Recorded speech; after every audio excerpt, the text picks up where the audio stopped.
का जो कमाने वाला दिहाड़ीदार आदमी है जिसकी तनख्वाह सिर्फ 20,000 है। रात को स्टेटमेंट देने के मुफ्ती इस्माइल साहब के पेट्रोल की कीमत नहीं बढ़ेगी, नहीं उतरते कि 30 रुपए बढ़ा दिए जाते हैं। अब 60 रुपए आज में पेट्रोल पे बढ़ा दिए कि अल्लाह ना करे हमारे हुक्मरानों का वो हाल हो जो श्रीलंका के हुक्मरानों का हुआ। जनाब शहबाज शरीफ साहब कहते हैं मैं अपने कपड़े बेचकर आवाम का आटा कम कर दूंगा। होगी ये शहर कराची पे क्या बीत रही है। कोई रोड कराची का देख। हम तमाम सियासी जमातों को वेलकम करते हैं। हर जी अस्सलाम वालेकुम नाज़रीन, आज हम मौजूद हैं कराची इलेक्ट्रॉनिक्स जो कि सबसे बड़ी कराची की मार्केट है। ये इलेक्ट्रॉनिक्स मार्केट।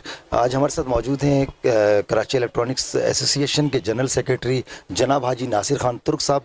आज हम इनके पास आए हैं मुल्क की जो सूरत हाल है, मौजूदा जो सूरत हाल है, और इस मौके पर सैयद वजाद अली जो कि सीनियर सहाफ़ी हैं वो भी यहाँ पर मौजूद हैं। तशरीफ़ फरमाएँ। आज हम हाई साहब से पूछते हैं। अस्सलाम वालेकुम सर। जी वालेकुम अस्सलाम, बहुत शुक्रिया इमरान अजीज़। भाई साहब, आज हम पहुँचे हैं आपके पास सूरत हाल को देखते हुए, जो मुल्क की सूरत हाल है। पहले तो आप अपनी तबीयत के बारे में बताएं। अल्हम्दुलिल्लाह तबीयत ठीक है, लेकिन मुल्क की हालात और कराची के हालात देखकर मैं हल्फिया कहता हूँ मैं बहुत परेशान हूँ। इस वक्त क्या हालात हैं, क्या मुल्क के हालात हैं। चूँकि मैं मस्जिद दारुस्सलाम का मुंतज़िम हूँ, नवाब जूनागढ़ का मुशीर भी हूँ, और मेरे पास कम से कम 10,000 इलेक्ट्रॉनिक के मेम्बरान हैं। मैं आपको ये बात वाज़ेह करते चलूँ, एशिया की सबसे बड़ी इलेक्ट्रॉनिक मार्केट कराची में है जिसके 10,000 मेम्बरान हैं, और हमारी जो कारोबार है वो आवाम से है। परचेजिंग पावर लोगों का ख़त्म हो गया है।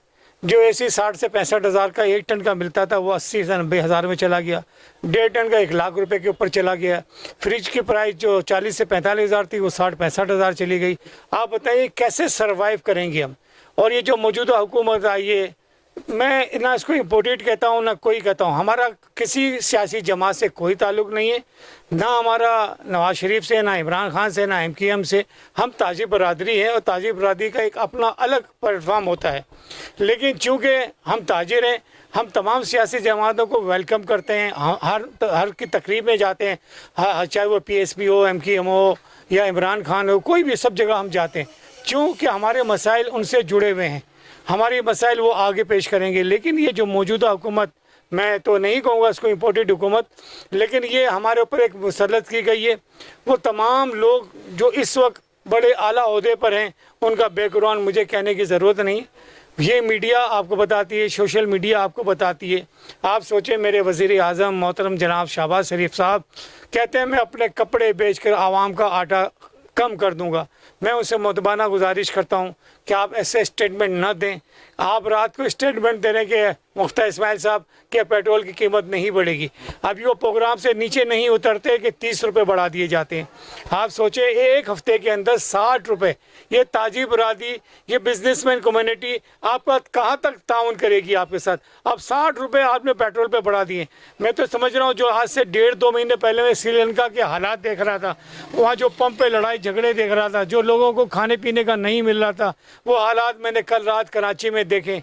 मैं कराची का बाशिंदा हूँ। मैं दिली दुख और आंसुओं के साथ ये बात बता रहा हूँ कि अल्लाह ना करे हमारे हुक्मरानों का वो हाल हो जो श्रीलंका के हुक्मरानों का हुआ। हम ऐसा नहीं कहना चाहते। हम अपने पाक फ़ौज को सलाम पेश करते हैं। आपने देखा होगा पिछले दिनों हमने पाक फ़ौज के लिए एक बहुत बड़ा प्रोग्राम किया था और उनको अप्रिशिएट किया था। पाक फ़ौज हो, रेंजर्स हो, पुलिस हो, ये हमारे अपने लोग हैं। अगर हम इनको ताउन नहीं करेंगे, ये हमारे साथ ताउन नहीं करेंगे, तो ये मुल्क कैसे चलेगा। दूसरी बात यह है, मैं एक बात कंटिन्यू करता चलूँ। दूसरी बात यह है कि जो परचेजिंग पावर ख़त्म हो गया, मैं आपको हल्फिया कहता हूँ। आप लंचोलाइन चले जाएं, सदर चले जाएं, जोड़िया बाज़ार चले जाएं, ये वो मार्केट हैं जहाँ होलसेल से लोग दुकानों से माल लेने आते थे। इस वक्त 700 रुपये किलो खाने का तेल नहीं है, घी 650 रुपये में नहीं है, आटा आसमान पे चला गया है। मैं बताऊं कि मेरे पास जो वो लोग जो ज़कात दिया करते थे कि हमारी तरफ से ये राशन बांट देना, अल्हम्दुलिल्लाह आप जानते हैं मुझे, मैं 300 से 350 बैग बांटता था। जो बैग में 3,500 और 4,000 का बनाता था, आज वो 7 से 8,000 का चला गया। वो मुखैर हजरात जो हमको राशन के पैसे देते थे, उनमें से कुछ लोग ऐसे हैं कि आज साहब हमारे घर के लोगों को, हमारे जानने वालों को कुछ राशन की ज़रूरत है, अगर आप ये कहीं से अरेंज कर दें। तो आप सोचो मुझ पर क्या बीतती होगी, इस शहर कराची पे क्या बीत रही है। कोई रोड कराची का देख लें, अगर वो बना हुआ, गुरु मंदिर चले जाएं, नॉर्थ नाज़िमाबाद चले जाएं। अभी रह गया था चेस में जो आग लगी है, आप देखिए सारे रास्ते बंद कर दिए। उनके जो मकीन है 150 मकीन है उनके, वो मकीन उन्होंने नीचे एक कैंप लगा दिया है कि अगर ये नस्ला टावर की तरह हमारी बिल्डिंग तोड़ दी जाए, वो KDA या बिल्डिंग कंट्रोल अथॉरिटी बोर्ड या इदारे के जो दूसरे लोग हैं वो भी चाहते हैं कि ये कुछ हो जाए। देखें, जिन्होंने 50-60 लाख रुपए जमा कर कर ये फ्लैट लिए थे, आज वो नीचे कैंपों में बैठे हैं, कहते हैं जी फ्लैट खाली कर दें।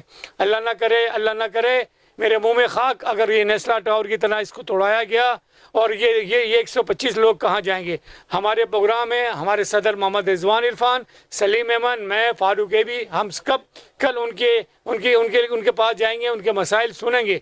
मैं आपकी तवज्जो से मीडिया को भी कहता हूँ कि अल्लाह के वास्ते कराची के शहरियों पर कुछ रहम करें, कुछ ये ट्रैफिक का हाल बेहतर करें। मैं मुराद अली शाह साहब से गुजारिश करूँगा, मैं आपके वालिद साहब के दोस्तों में से हूँ और वो इतने एजिज होने के बावजूद इतना अच्छा काम करते थे। आप इस शहर के वज़ीर आला हैं, अपने अरकान को कहें कि कम से कम कराची के हालात दुरुस्त करें, रोडों की हालत दुरुस्त करें। आपका बहुत बहुत इमरान अजीज़, अल्लाह ताला आपके चैनल को तरक्की दे। भाई साहब, बहुत अच्छी बात की आपने और मौजूदा सूरत हाल की बात की आपने, तमाम सारी बातें की और मुझे तो कहने का इंशाल्लाह आपने मौका भी नहीं दिया क्योंकि मेरे दिल की तमाम बातें आपने कर दी हैं।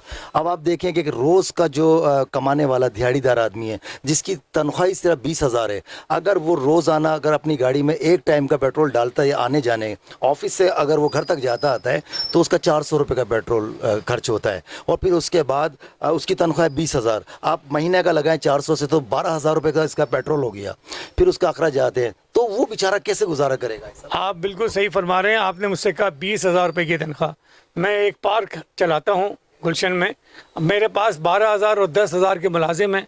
मेरे पास मस्जिद है, उसमें भी 15 से 20,000 के मुलाजिम हैं। वो लोग जो डेली गुलशन से आते हैं, बल्दिया टाउन से आते हैं, महाजिर कैंप से आते हैं, औरंगी से आते हैं, वो कहते हैं आई साहब हम आ जाते थे 80 रुपये में आना जाना होता था, आज 150 रुपये में भी हमारा आना जाना नहीं है, बसों में जगह नहीं मिलती। इस शहर को खंडर बनाने में उन सब लोगों का हाथ शामिल है जिन्होंने इस शहर को लूटा है और लूट कर ये पैसा बाहर ले गए, चाहे उसमें बिजनेसमैन हो, चाहे उसमें सियासतदान हो, कोई भी हो। मैं उनसे गुजारिश करूँगा, अल्लाह के वास्ते हमने 2x3 की कब्र में जाना है, अल्लाह को वहाँ जवाब देना है। वो जो लोग जिन्होंने आज माल स्टोर किया हुआ है, तेल, घी, आटा, मसाले जात, उनसे कहूँगा कि अल्लाह और रसूल का वास्ता देता हूँ कि अल्लाह को हाजिर नाजिर होकर जवाब देना है। आपने ये चंद दिन की ज़िंदगी है, इसके बाद आपने वहाँ जवाब देना है। लिहाजा जो माल स्टोर किया है वो बाहर लाएं और राशन बांटें लोगों को। 2 दाल चावल 20 रुपए का मेरी मार्केट में मिलता था, आज 60 रुपये और 100 रुपये की तख्ती लग गई है इसके ऊपर। आप बताएं कैसे गरीब सर्वाइव करेगा। ऐसा ही है, बिल्कुल आपने ठीक कहा भाई साहब, बिल्कुल ऐसा ही है। कराची की सूरत हाल तबाह होकर रह गई है, ताजिरों की हालत जो है बहुत ज़्यादा पेचीदगी में। इस कराची शहर की नहीं पूरे पाकिस्तान का इस वक्त जो है पुरसाने हाल नहीं है। इस पाकिस्तान को किसकी नज़र लग गई, इस पाकिस्तान पर कौन लोग मुसल्लत हो गए हैं। हुक्मरानों को मैसेज है, हुक्मरानों को, ताजिरों का मैसेज है कि खुदारा खौफ करें, इस आवाम की तरफ देखें। कौम है जिसने आपको इस तक यहाँ तक पहुँचाया कि आप आज जो है सीटों पर बैठे हैं, इसी आवाम को आप जो है जलील ख्वार कर रुस्वा कर रहे हैं। पाक फ़ौज ना होती तो ये पाकिस्तान ना होता, अगर ये इदारे ना होते तो पाकिस्तान ना होता। हाजी साहब ने अभी कहा कि एक हाल ही में भी इन्होंने पिछले दिनों एक पाक फ़ौज की यकजहती के लिए एक प्रोग्राम रखा जिसे जो है खराज तहसीन पेश करते हैं हम इन ताजिर बिरादरी को, कराची इलेक्ट्रॉनिक्स एसोसिएशन के सदर मोहम्मद रिजवान इरफान को और हाजी नासिर खान तुर्क साहब को। इस अखबार में भी ये इनका जो है इजहार यकजहती ये लगाया गया माशाल्लाह, आप देखें वीकली शोशों में। और इसके साथ साथ मैं आपको ये भी बताता चलूँ कि ये कराची की नहीं पूरे एशिया की सबसे बड़ी मार्केट है कराची एसोसिएशन इलेक्ट्रॉनिक्स मार्केट, जिसके बारे में आपको अभी हाजी साहब ने बताया है जो कि जनरल सेक्रेटरी हैं कराची इलेक्ट्रॉनिक्स एसोसिएशन के। जी नाज़रीन, मैं Imran Aziz, Can 24 HD news cameraman Sikandar Ali के साथ कराची।